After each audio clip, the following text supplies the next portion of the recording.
नमस्कार. तुमचं खूप खूप मनापासून स्वागत आहे. इथे मी आज कोलंबी आणि बोंबील फ्राय करून दाखवणार आहे. तर इथे मी पहिल्यांदा कोलंबी साफ करून घेतलेली आहे, ती मॅरिनेट करून ठेवलेली आहे, लिंबू हळद लावून ठेवलेली आहे. इथे कढईमध्ये तेल टाकलं आणि लसूण भरपूर प्रमाणात टाकून घेतलं, मसाला, हळद आणि ओल्या खोबऱ्याचं वाटण टाकून घेतलं. इथे मी कोलंबी रस्सा बनवणार आहे. तर चमच्याने एकसारखे हलवून घ्यायचे आहे. इथे मी गरम पाणी करून ठेवलेलं आहे आणि गरम पाणी भाजीमध्ये टाकून घेते. आपल्याला पाहिजे तेवढा रस्सा करून घेऊ शकतो. आता इथे मी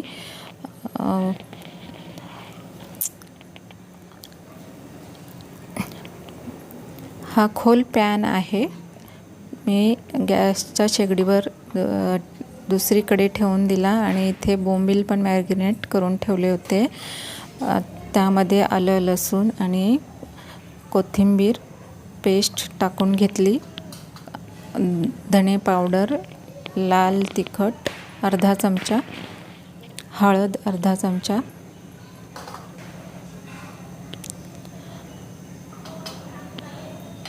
या अगोदर मी थोडंसं मीठ टाकून घेतलं होतं. तर इथे मी तांदूळ आणि रवा मिक्स करून घेतला आणि त्यामध्ये थोडंसं तिखट टाकून घेतलं आणि इथे बोंबील जे आलं लसूण पेस्ट लावलेली ते एकसारखं करून घेतलं आणि तांदळाच्या पिठामध्ये रव्यामध्ये मी घोळून तव्यावर फ्राय करायला ठेवले.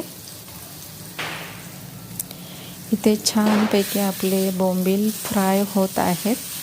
पलटी करून घेत आहे. छानपैकी पलटी करून झाले. इथे छान आपले बोंबील फ्राय होत आहेत. बघा, कुरकुरीत असे बोंबील फ्राय झालेले आहेत.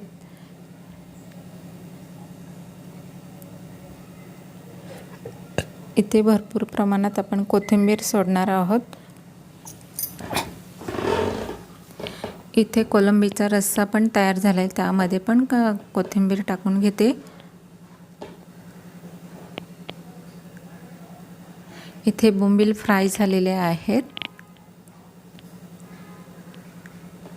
कोलंबी रस्सा, छानपैकी कोलंबी रस्सा वाटीमध्ये काढून घेते.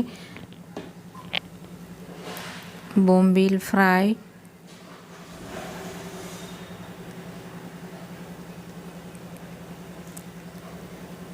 इथे मी ताट करून घेतलं. कोलंबी, बोंबील